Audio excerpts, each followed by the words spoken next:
Hawkeye episode 2, titled Hide and Seek, and this episode is a better episode than episode 1. Now, there's a couple of things. It's mostly a particular scene, and something that I'm like, is this going to be a running gag out through the 6 episodes, because I'm worried this thing might get a bit old. But the rest of the episode is fantastic. It's a really well put together episode. Now that the prologue is done, the disjointed plot beats of happening for the sake of happening with no sense of flow and all that kind of stuff. Now that's over, we can start the story. And the story so far is all carried on the relationship between Kate and Clint, and how at the point Clint thinks Kate is the annoying bug that doesn't want to go away.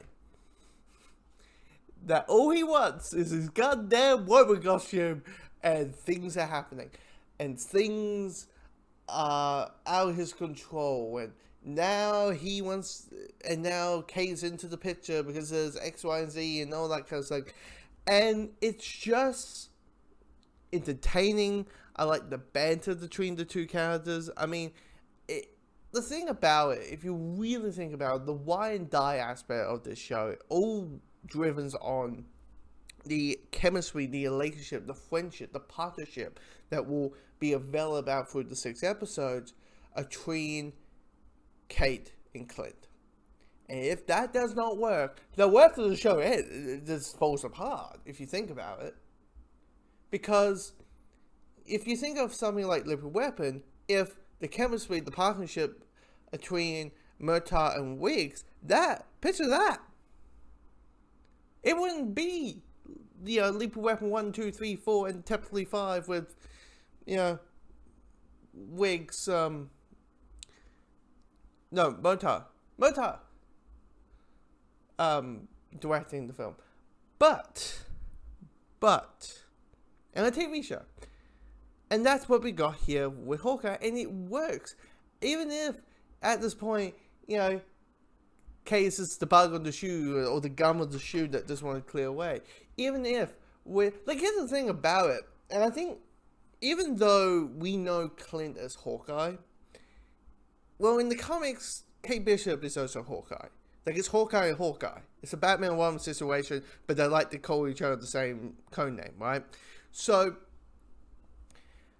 they kind of spun the title of the show as this so far has been focused more on Kate and focused on her family life, the underworld, her relationship between her parents, or her mom and the guy that she's dating and going to marry and engage with. Which I will say this, one of the criticisms I have with this episode is that there's a scene where, understandably so, it's there to show that Kate can take care of herself, that she can be in a one-on-one fight, and kind of she's not Black Widow, she's not a Shang-Chi, she's not a Hawkeye, like a Clint Hawkeye, but she's able to be a fight, and she's able to, hold herself together.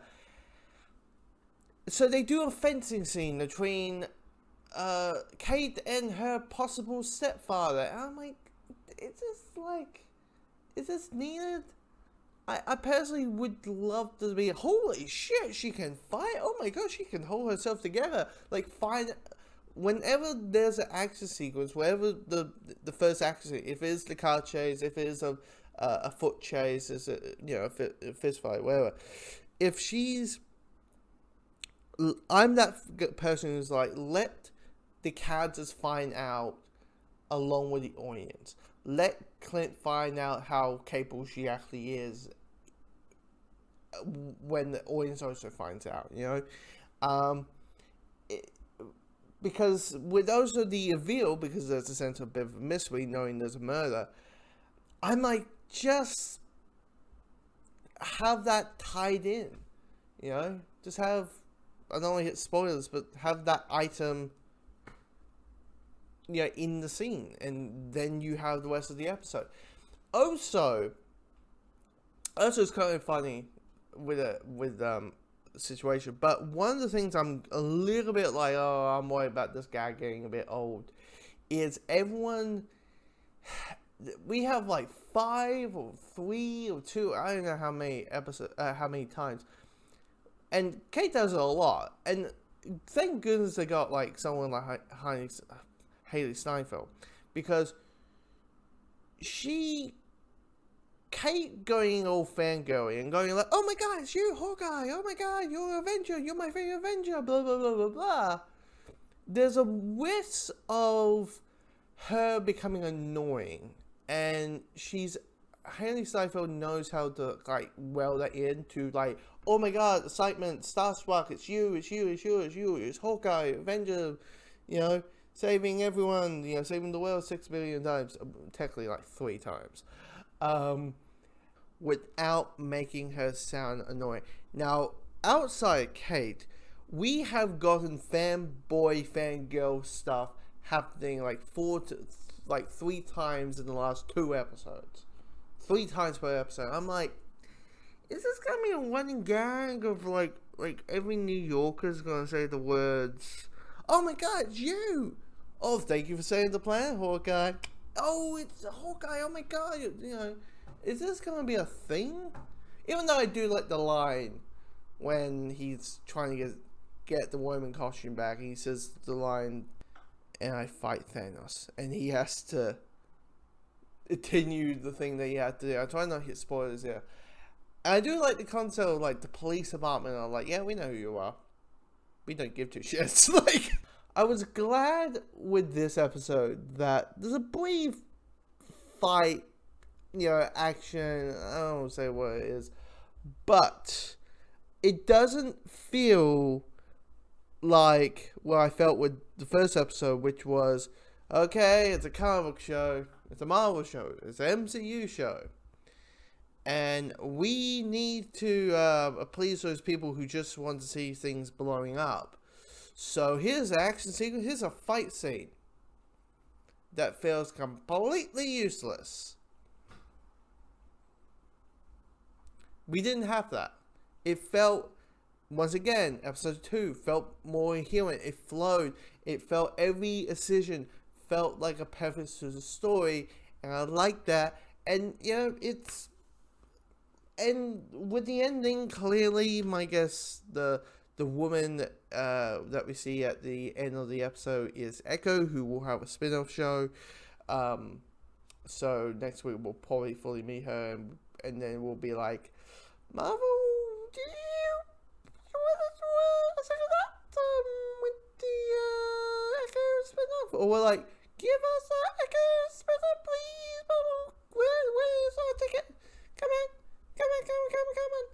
But yeah, this is a really put together episode. And by the way, all you comic book fans, when it comes to a new MCU show, and I did it for WandaVision a little bit, I found this a little bit fun with the homework thing, where I kind of enjoy like reading comics for homework, and for each week I'm going to read a volume of the Max Fraction Hawkeye one. And clearly by the artwork for the opening and closing credits, this show is inspired by that one. So I'm going to read per volume. How many are there? It's like 4 of them. So I'll read that one, and for all you Hawkeye fans, you'll be like, oh, he knows what he's talking about when it comes to structure of the story, but this guy knows what he's talking about when it comes to the source material. So yeah, that's what I'm planning to do. So anyway.